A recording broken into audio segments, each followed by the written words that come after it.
और जो शुगर के मरीज हैं वो आम और केले का इस्तेमाल कर सकते हैं? कहा जाता है ना कि जी इसमें शुगर बहुत ज़्यादा होती है और शुगर लेवल हाई हो जाएगा। देखिए, अगर तो शुगर लेवल आपके ओवरऑल कंट्रोल में है, आपका HbA1c 6 से कम है, आपकी फिजिकल एक्टिविटी ठीक है, तो फिर तो आप एक केला या एक आम या 2 आम खाने में कोई नुकसान नहीं, लेकिन वो एक टाइम पर इकट्ठे ना खा लें, अलग-अलग टाइम पे खा लें।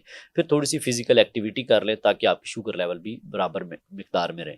अगर किसी की शुगर 250 से 300 साढ़े 300 से ऊपर जा रही है और वो कहे कि जी मैंने केला भी खाना है, मैंने आम भी खाना है, तो फिर समझे पहले उसके आप हकदार हुँ। तो बनें, अपने आप को उसके अहल तो करें, अपने ओवरऑल लेवल्स ठीक करें। आपकी सपोज़ 140 150 के करीब रैंडम शुगर आ रही है, HbA1c आपका बेहतर है, तो कभी-कभार फ्रूट इस तरह के जिनके शुगर बढ़ाने का पैमाना ज़्यादा है, हुँ। तो वो खा सकते हैं, उसमें कोई मसला नहीं है।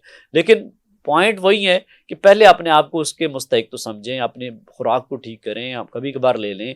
लेकिन अगर आप सपोज़ 2 आम सुबह खा रहे हैं, 2 दोपहर को खा रहे हैं और बाकी चीज़ें भी खाई जा रहे हैं, तो फिर वो आम शायद बेचारा इतना नुकसान नहीं दे रहा, चाहे बाकी चीज़ें डैमेज कर रही हैं। शुगर का मरीज सबसे ज़्यादा और आसानी से कौन-सा फ्रूट खा सकता है? सबसे आसानी से तो तकरीबन सारे फल खाए जा सकते हैं, सिवाय वो फल जिनका शुगर बढ़ाने का पैमाना ज़्यादा है। गूगल पे आप कर सकते हैं, AI का ज़माना है, वहाँ से भी देख सकते हैं। जिनका ग्लाइसीमिक इंडेक्स 50 से ज़्यादा है और ग्लाइसीमिक लोड 10 से कम है, ठीक उसके है। अलावा सारे फल खा सकते हैं।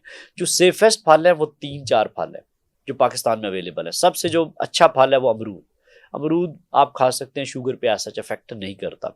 इसके अलावा आजकल बेर का मौसम है, बेर भी आप खा सकते हैं, वो भी आपकी शुगर को ठीक है। ऐसे बढ़ाता नहीं है। स्ट्रॉबेरीज़ का इस्तेमाल कर सकते हैं, ये शुगर ऑलमोस्ट इसका जामुन का मौसम आने वाला है, गर्मियाँ हैं, तो वो भी इस्तेमाल किया जा सकता है। तो ये सेफ फल है, इस्तेमाल कर सकते हैं। दूसरा आप वो देख सकते हैं कौन-सा फल आपके लिए सही है, कौन-सा नहीं है।